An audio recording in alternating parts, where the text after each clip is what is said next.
Welcome, welcome, welcome. Tonight, ladies and gentlemen, our topic is the church's dirty laundry.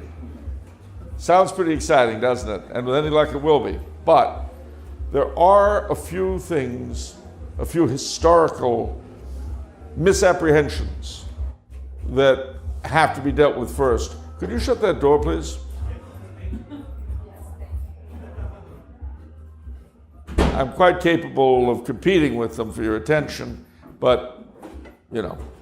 All right, there are some historical misapprehensions that are very common to us as 21st century Americans that we have to try to shoot down before we can approach the topic intelligently. The first, and this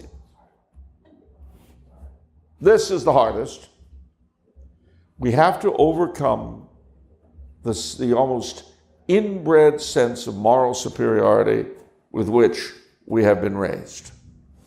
Now, by moral superiority, I don't mean to say as Americans, because these days we try to give a guilt complex as much as we can. I mean as moderns. There is a phrase that drives me a little bit crazy whenever I hear it. It is modern moral sensibilities. Whenever I hear the term, I think of the Madam of a Bordello who's afraid that some of the girls are smoking after work. Oh, I know what they're doing. I know they're smoking cigarettes. I know they are. Madam, do you know what kind of a joint you're running here? Yeah. What's your problem? That is the modern morality. And we have to understand when we look at the past that they may look barbarous to us, perhaps because of their inability to slaughter millions at one go, but we would look as bad or worse to them. Our sacramentalizing of abortion, for instance, would strike them as the most disgusting kind of infanticide. Our video game way of waging war would horrify them. So this is an important thing to bear in mind. That's one thing. The second thing you've got to bear in mind, too, is that as people in an English-speaking country, we're heirs to an historical tradition that goes by the name of the Black Legend. Now, in English-speaking countries, all right, the setup, the establishment, and the culture is the product of the Reformation. In this country in particular, it's also the product of Calvinism, which of course is a product of the Reformation, but we weren't so big on Anglicanism as we were on Calvinism in this country. That's a whole other lecture, but trust me on this.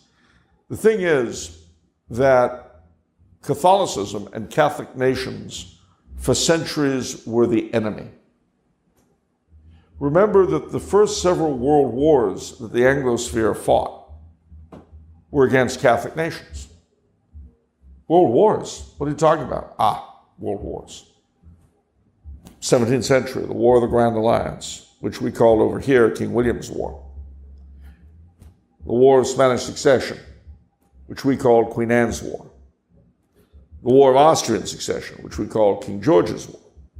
And lastly, but not leastly, the 7 Years' War, which we called the French and Indian War.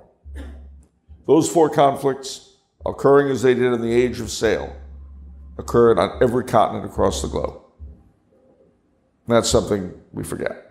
We did not invent the World War in the 20th century. We did invent mass elimination of civilians. That we did on a scale heretofore unknown. But worldwide conflicts, our ancestors knew a thing or two about. All right. Now, part of the propaganda for these great conflicts was the Black Legend. And the Black Legend can be easily summarized. English, good. Spanish, bad. It's very simple, really. And so, the English are, of course, always the bearers of light and truth and liberty and freedom. And the Spanish, it's in their blood, really. They can't help themselves, are the people of oppression and darkness and bad hygiene.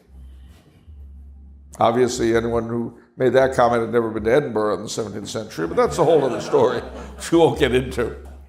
Anyway, the thing is, ladies and gentlemen, the Black Legend continues to affect English and American historiography to this day.